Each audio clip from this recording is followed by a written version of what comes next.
Hi, guys. For everybody who's joined in, we want to also thank you for the amazing support that you all have given us on our reading challenge. It has been fantastic. We are opening waitlist for reading challenge number 2, and I know a lot of you guys have sent in fabulous feedback. I'm sure a lot of you guys even saw it in our comments, in our stories, and all that. So if you're curious what it is all about, then well, it's very very simple. It is. It's our module, our summer fun factory module, which we've actually curated for children to get more readers, right? So whether it is the mistakes you make while raising a reader, or best books which are India based and includes Indian authors which are age wise, or a creative writing course, all of it exists in Summer Fun Factory. So we really want all of you guys to go check that out. If you've enjoyed the reading challenge so much, there's no way that you're not going to love Summer Fun Factory. Today we're chatting with Nalini Ramachandran, and she is going to be talking to us on relevance of Durga stories for today's kids. Hey Nalini, so nice to see you. Yes, hi, hi. Nalini, I was just telling all our audience that it is so strange that I have celebrated Navratri as a child, and till date, as Gujaratis, we get a little matka and we celebrate it each year. But I have no understanding of why it is done, because हमने बस we've just seen our parents do it, our mothers do it, but there is no reason. If I have to tell my kids why we do it, I don't know. If I have to explain the nine goddesses, perhaps I don't know. And obviously, the biggest question that a lot of people have is, how is this relevant to our children? And here they want to talk about Harry Potter and not about the nine goddesses and things like that, right? So how do you make it relevant? How do you make mythology and Indian, the Indian gods and goddesses as relevant stories for them more than anything else? So thank you so much, and I'm really, really excited to read the book. Perhaps, hopefully, this weekend. But tell me, how did you chance upon writing this? And tell us a little bit about yourself. Okay. So before this, I worked on a book titled Lore of the Land Storytelling Traditions of India. Right. So I've while read that. working, okay, that's great. While working on that, I realized that a lot of our stories are not just, fiction or figments of imagination, but it's actually lore that has been passed on from generation to generation. So that is how I think somewhere my understanding of mythology is also slightly different, because I try to find connections between what the stories are and what we are trying to do today, in terms of not just festivals, but even the way we live sometimes. So our whole belief system is somewhere hooked onto these stories, latched onto these stories. So that was somewhere the origin of how the book should be written. And I think the most important aspect, like you yourself have mentioned, most people celebrate Navratri, but they don't really understand why they do certain things, why some customs or traditions are followed, what is the significance. And I think the primary idea was that a lot of children, especially girls, they are a part of the festival through this particular ritual called Kanya Puja. So they get invited to people's homes and have these yummy foods. They get gifts in return. They're very happy with the whole thing, but there is very little understanding of why it happens, what the people are maybe worshipping them for. So those questions, I think it was more of an attempt to answer questions that children would possibly ask during a festival like Navratri. So tell me, how do you think one is that you said a very relevant point about we get invited as unmarried young girls to go to people's homes for Kanya Puja. So what is the relevance of Kanya Puja and what's the relevance of Navratri? There are many stories about why Navratri is celebrated. I think the most common of all is the understanding that Durga slayed the Asura Mahisha she battled him for 9 days, and that is why it's 9 nights, and that is why it is Navratri. And the 10th day is her victory over evil. So that is Dashera. So I think this is the most common story that everyone tends to repeat also. But there is a lot more that goes into celebrations and a lot of like many of these traditions, So you were just mentioning that as Gujarati, you had this the We get a Garbhadi. matka. We get a colorful matka, and we do puja of that every day. Correct. So the Garbhadi. So, there is a significance for that, and a lot of it is. So I'm just going to show you. I don't know. Yeah. Is it Krishna? Yes. Yeah, that's the Garbhadi, right? I think every aspect of Navratri is important, and the celebration is not just about 9 days and victory over good and evil, and those kind of things. But it's, I think, about a lot of qualities that Durga as a goddess symbolizes. So, I somewhere in traditional mythology, we are so used to viewing Durga as maybe the mother, the daughter, or the partner, or something like that. So there is always this male god, and she is the counterpart of the male god. So it's either as the mother of Kartikeya or the partner of Shiva. So somewhere I realized that narrative had to change. So the significance, if we are talking about how mythology is relevant today, it is in changing that narrative. Obviously, the sacredness or the traditional ideas will always be there, but somewhere instead of just calling Shailaputri, who is worshipped on the first day, she is the first avatar of the Nava Yeah. Durga. So instead of just calling her the daughter of Himawat, the king of the Himalayas or something like that, I think in my book I've given her a particular quality, and I've tried to say that she's more of an adventure seeker. So things don't happen to the goddess in my book. Like, she takes decisions, she takes a Right. stand. That is the difference, and that is how it will be relevant, because the stories the parents are going to tell will also change if the narrative changes. Yeah, The I way. think that is so important because, when we're always talking to mythology, there are very few characters where women are taking chance and control of their life. It's more Yeah. that they just followed or they did this in due course, right?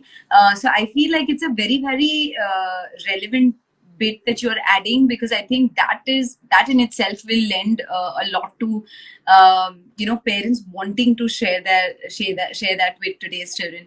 Also, tell me, Nalini, what is the relevance of the colors? Like, everybody is saying, "Aaj ye color hai, kal wo color hai." What is the color play, and how does that get determined? Yeah, so from whatever little I have understood, I think this is something that began with a particular calendar in Maharashtra, which is called Kalanirnai. I think a lot of Maharashtrians would be very Yeah. familiar with that term. So I think they wanted to add their own zing to the whole festival, and they started coming out with this list of colors that people would follow. So somewhere I think it began with Maharashtra and Maharashtrians, beginning the whole color thing. And slowly the colors got associated with the goddess of the day. But it changes every year. So that is, I think, it's a very fun thing, because people love colors, and even the goddess loves colors. So I think, So because there is no religious significance of the colors. no, as far as I know, I don't think there is any religious significance. But of course, you can always, marry the whole mythology part of it and color theory part of it, and say, oh, but yellow means brightness, happiness, kind of thing. Blue is calmness. Whoa, I mean, you can Right. do those things, but it's not really, yeah, there's no Right. hard and fast rule that this is what it Right. means. And where did fasting come about? Like, Navratras has become such an important fasting culture. Like, what is Right. the role of that fasting for 9 days with the original story? So there is okay. So I think on the second day of Navratri, there is an avatar of the goddess who is called Brahmacharini, Right. and it's very interesting because Nalini, I love the illustrations. I know they're very beautiful. I think the illustrator has joined us. I'm sure she's around. Yes, so Brahmacharini, her story itself is about how she meditated and fasted for many, many, many years. And it's a very interesting story because her avatar comes immediately after the princess avatar, the Shailaputri avatar of the goddess. So, I think that is also another important thing that parents could use while speaking to kids about the stories. So those concepts are not, there out loud in my writing, but I think it's very much there hidden for people to understand. So right after her role or her phase as the princess, she immediately goes to the Himalayas and she gives up everything, her cushy life, everything. So I think somewhere those conversations can also come about how you can live with a lot and how you can also learn to live with nothing. Yeah, so coming back to the story, that was just tangent. But yeah, so Brahmacharini, she fasted, and there is another folk tale from Punjab which explains about how the people over there were denied food by certain demons. And so Durga comes and fights, and along with the devotee, she also fasts for those 9 days, And I think on the last day, after she has vanquished the demon, all of them have a hearty meal. So there are a lot of these stories that connect, but nobody has really, dug them out and tried to find connections. There is no, again, you can never be sure that this is the story that led to this particular avatar or something. But yeah, that's how it is. Nalini, tell me something. How do you understand, and if you can help us understand the different names or different ways that Navratri is celebrated across different states of India, and how Right. they have their own stories of it. So I think that was one of the most challenging parts of writing the book because there are so many celebrations. How do you decide what to put into the book and what to leave out? So what I have done is I have kept the ones that are either popular or extremely lesser known. So we wanted to balance it out so that parents also get an idea that, oh, this also happens, because a lot of Navratri visually is just connected with either Garba or this Kali Puja in Kolkata. So a lot of the other celebrations get left out or people don't know about them. So I think that is how the whole there's so in the book there is something called the Navratri box where I have put in specific traditions from around the So I think there's also something called the Golu Puja, and then I think up north they have two dolls that they get married, if I'm not mistaken. yeah. So Is I'll that the just show same you. time? Yeah, Golu happens in South India, especially Tamil Nadu. So it's a Right. decoration, it's a doll decoration. You have a number of steps, and on each step, you have all these mythological or religious dolls who assemble, and each row basically tells a story. But again, that is also connected to the sixth avatar of the Nava Durga, which is Katyayani. She's the one who slays Mahisha. So, the bit about Golu is that, when all the powers from the gods and goddesses went to Katyayani so that she could slay Mahisha, they just turned into dolls. Now, this was something that even I hadn't heard of, but I knew that Golu was practiced, and even at my grandparents' place, we had Golu celebrations, etc. But I have never heard that this was the reason that started the whole practice or the tradition. So so these are the stories that I've tried to find and put into the book. And yeah, a lot many times I think the Northeast gets left out in books, even the ones that are set to concentrate on India, but the Northeast gets left out. So we have made an attempt to put in something from the Northeast as well. So Wow, that's incredible. So tell me the 9 days and the 9 names of the 9 goddesses that we actually celebrate. yeah, so there is, on the first day you have Shailaputri. On the second day, you have Brahmacharini. On the third day, you have Chandraghanta. On the fourth day, you have Kushmanda. On the fifth, you have Skandamata. On the sixth, you have Katyayani.